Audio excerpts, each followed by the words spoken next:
आदाब साथियों, the where point news में आप तमाम दर्शकों का स्वागत है। 4 सितंबर की रात हमने आपको एक खबर पुरानी दिल्ली के छत्तालाल मियां गली बहरवाली से दिखाई थी, जहां एक मुमताज नाम की महिला 55 वर्षीय, उसकी हत्या का मामला, उसकी मौत का रहस्यमय मौत का मामला सामने आया था। हमने आपको दिखाया था कि दिल्ली पुलिस ने किस तरह से वहां से बॉडी को रिकवर किया, किस हालत में मिली कि दरवाजे के बाहर ताला लगा हुआ था, अकेली महिला थी, घर में कोई और ना था, न बच्चे थे, न कोई रिश्तेदार था। अंदर घर में लाश पड़ी है और बाहर दरवाजे पे ताला लगा हुआ है और ताले की चाबी भी उसके पीछे चिपकी हुई है। मामला बहुत ज्यादा रहस्यमय हुआ था। पुलिस को भी यह समझ नहीं आ रहा था कि आखिर मौत की असल वजह क्या है। तमाम फॉरेंसिक टीम हो, स्पेशल क्राइम ब्रांच की टीमें और दिल्ली पुलिस के तमाम विभाग जांच में जुट गए, इस मामले को सुलझाने की कोशिश में लग गए। हमने पुलिस से 4 सितंबर की रात इस मौत की वजह हत्या का है, आत्महत्या है, क्या है, पूछने की कोशिश की, तो पुलिस अधिकारियों ने कहा कि कुछ भी कहना जल्दबाजी होगी, तफ्तीश के बाद सभी कुछ जल्द से जल्द सामने ले आएंगे। जी हां, बहुत जल्द थाना चांदनी महल सेंट्रल डिस्ट्रिक्ट की पुलिस ने इस मामले की उलझी हुई गुत्थी को अब पूरी तरह सुलझा दिया है। 55 वर्षीय मुमताज पाकिस्तान की राजनीतिक पार्टी MQM के नेता थे, जो पाकिस्तान ही रह गए, पाकिस्तान में ही हैं। ये उनकी पत्नी थी मुमताज। आखिर मुमताज की हत्या क्यों की गई, ये सबसे बड़ा सवाल था, और किसने कराई।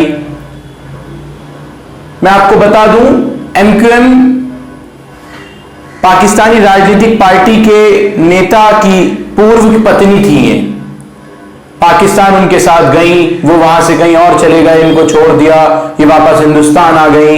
हिंदुस्तान आने के बाद एक दूसरी शादी की और उनसे भी इनका जो है डिवोर्स हो गया, उनको भी छोड़ दिया।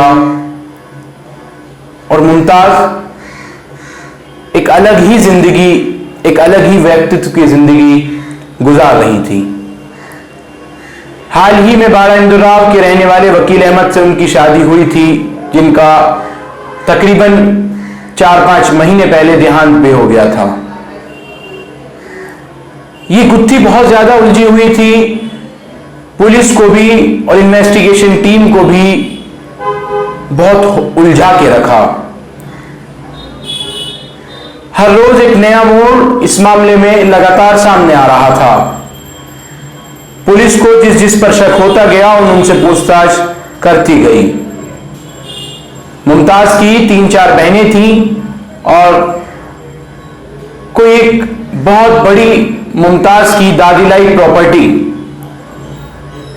इन भाई बहनों की शादरा में थी।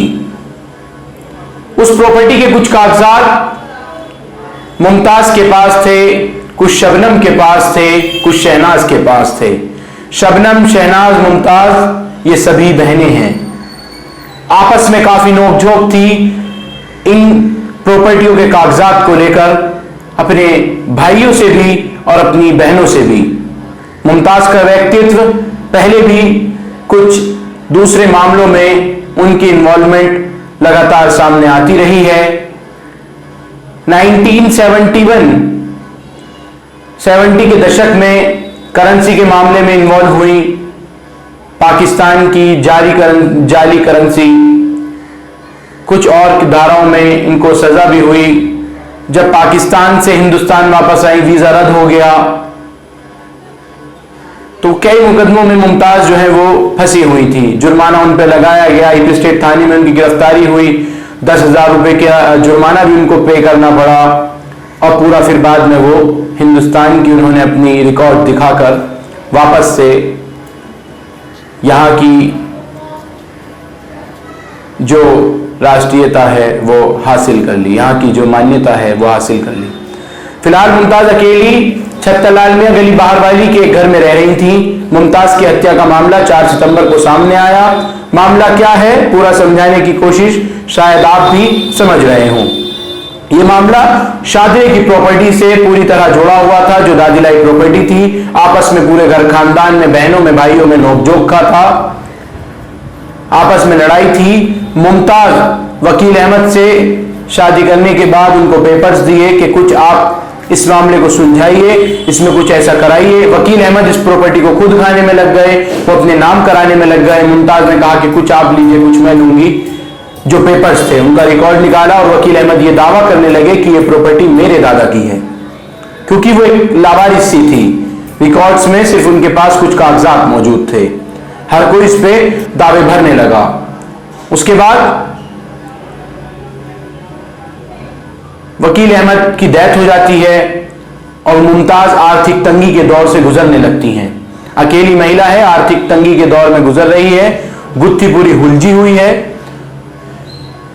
इसी तरह अब जब आर्थिक तंगी है तो जब उनकी बहनों को ये मालूम हुआ कि उसने पूरी प्रॉपर्टी के कागजात वगैरह निकलवा कर कुछ अलग ही खेल करने की कोशिश कर रही हैं, उनमें नोकझोंक हुई और शहनाज का बेटा फरमान भी इसमें उनसे आके बोलने लगा, लड़ झगड़ने लगा। उसी बीच पिछले 2 महीने पहले एक घटना दिल्ली के बाड़ा इंदौराव में घटी। घटना क्या थी कि कुछ बदमाशों ने आकर अदादुन बाड़ा इंदौराव में गोलियां चलाई, जिसमें चलते फिरते 2 राहगीरों को गोली लगी और उनकी मौत हो गई। पुलिस उस गुत्थी को सुलझाने में थी कि आखिर क्या वो मामला है और कौन इसके पीछे बदमाश हैं। मुमताज ने यह सोचा कि फरमान मेरे पास प्रॉपर्टी के लिए बार बार आर-जार कर रहा है और इस मामले को मुमताज पर डाल देती हूँ, मुमताज का नाम लिखवा देती हूँ। ऐसी धमकी उसने फरमान को दी, शहनाज के बेटे को दी, अपनी बहन के बेटे को दी। फरमान इससे बहुत ज्यादा भय के अंदर आ गया, डर के अंदर आ गया कि मेरी बुआ मुझे उस केस में फंसाने की धमकी दे रही है। वो धमकी इसलिए दी गई थी कि वो मेरे घर पर बार बार ना आए, उस विवादित प्रॉपर्टी को लेकर बात ना करे। और उसके बाद फरमान के जहन में, फरमान के दिमाग में उसी दिन से कुछ अलग ही आने लगा कि हमें डराने की, हमें फंसाने की साजिश हमारी बुआ कर रही है। हालांकि वह सिर्फ उसने डराने धमकाने के लिए कहा था, ना उसने ऐसा किया था। तो इसमें फरमान की यही भूमिका थी और फरमान के जहन में ये बात चलने लगी। मुमताज के डराने से फरमान के जहन में ये बात आने लगी और फिर मुमताज को फॉलो करने लगा फरमान। फरमान मुमताज के घर आकर उसकी हत्या करने की साजिश जो है वो पूरी तरह से रचा रहा था। ये सारी बातें जो मैं आपको बता रहा हूं खुद फरमान ने जब कबूली, जब सीसीटीवी के आधार पर, सीसीटीवी फुटेज के आधार पर एक व्यक्ति को मास्क लगाए हुए, ढके हुए उस घर से, उस रास्ते से निकलते हुए देखा और पुलिस ने वो अनजान व्यक्ति है, कौन है, वो फोटो लिए और उसकी शनाख्त में लग गई। और जब सीसीटीवी फुटेज के आधार पे उसको पहचाना गया, उनके परिवार वालों को, तो शहनाज ने ही कहा कि ये मेरा बेटा फरमान है। और ये पूरा मामला था। उसकी मां ने ही उसकी शनाख्त की और फरमान ने क्या कुछ घर में आकर किया। वो क्राइम सीन भी एक बहुत ही चौंकाने वाला था। 30 अगस्त को फरमान आता है घर के अंदर और बुआ जब नॉर्मली तरीके से उसको खाने वगैरह के लिए पूछती हैं, वो चाकू से बुआ पे, मुमताज पे पूरी तरह से हमलावर हो जाता है और उसको पूरी तरह से उसके गले को रेत देता है, उसकी बैक पे पूरी तरह से चाकुओं से हमला कर देता है, जिसके बाद मुमताज की मौत हो जाती है। ये पोस्टमार्टम रिपोर्ट में भी खुलासा हुआ है। खुद फरमान ने ये तमाम बातें जो हैं वो कबूल की हैं थाना चांदनी महल की पुलिस से। और फिलहाल अब फरमान को दिल्ली पुलिस जो है वो गिरफ्तार कर चुकी है और थाना चांदनी महल मध्य जिला की पुलिस अब रिमांड भी जो है वो फरमान कर लेगी। पूरा एक बहुत ही ज्यादा हर एक मोड़ पे एक नया पहलू इस केस में निकलता आ रहा है। एक ब्लैंक मर्डर हम इसको कह सकते हैं, लेकिन फिलहाल ये गुत्थी सुलझी जा चुकी है। शहनाज ने जब अपने बेटे फरमान की शिनाख्त की, उसके बाद पुलिस ने उसको मेरठ से गिरफ्तार कर लिया और थाना चांदनी महल ले आए। उसके बाद पूरा का पूरा क्राइम सीन वहाँ उसी घर के अंदर, मुमताज़ के घर के अंदर कराया गया और उसने पूरे मामले को कबूला और बहुत आसानी के साथ उसने पूरे इस मामले को कबूल लिया है। हालांकि इसमें पुलिस जो है वो कुछ और रिश्तेदारों से और पड़ोसियों से भी लगातार पूछताछ भी कर रही थी और उनसे सारी चीज़ों को भी पहचानने की कोशिश कर रही थी कि क्या मामला है। और राहगीरों की मौत पर मुमताज़ ने सिर्फ इल्ज़ाम लगा के उसमें तूने किया है और तुझ पर इल्ज़ाम लगा दूंगी, इस धमकी दी थी और उसके बाद ये पूरा मामला एक साजिश में तब्दील हो गया और फरमान अब मुमताज़ की हत्या करने में लग गया और आखिरकार उसने 30 अगस्त को इस हत्या को, इस बड़ी साजिश को बड़े ही निर्मम तरीके से अंजाम दे दिया।